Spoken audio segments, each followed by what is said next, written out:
God had created Adam and taught Adam the names, and then he asked the angels and Iblis to bow to Adam. The angels obeyed God and they prostrated themselves to Adam, except Iblis. He said no. He was haughty, he was arrogant. He was one of those who rejected the faith. God then goes into a dialogue with Iblis. God is talking to Iblis not only for Iblis to verbalize and become conscious of what he's doing, but so that we too become conscious of why he did it and get out of it the right lesson. Iblis says, I am better than this guy you call Adam. You created me from fire. You created him from dust, from clay. So Iblis thought that fire is better than clay. And that thought of a hierarchy in which fire is at the top and clay is at the bottom was held by Iblis so hard, he believed in it so hard, that it led him to do what? Disobey God. Okay? What does God answer?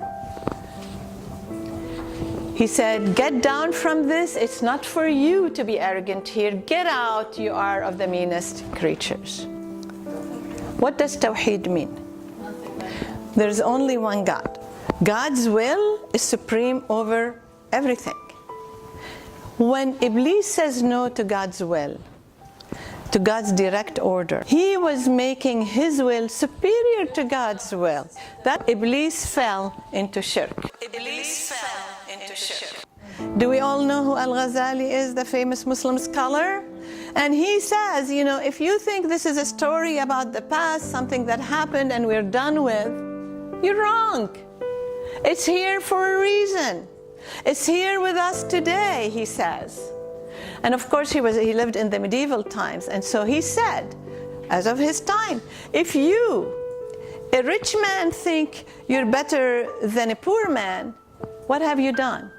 You fell for Iblisi logic.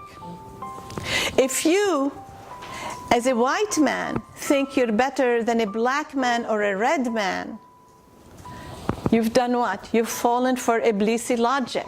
I'm still quoting al-Ghazali.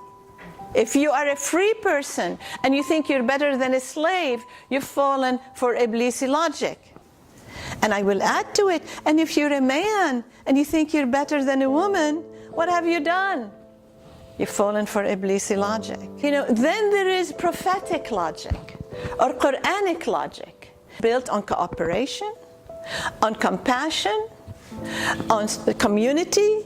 You know, all the values that Islam is based on that we seem to have forgotten today and are suffering from the fact that we have this amnesia. So that's the first lesson.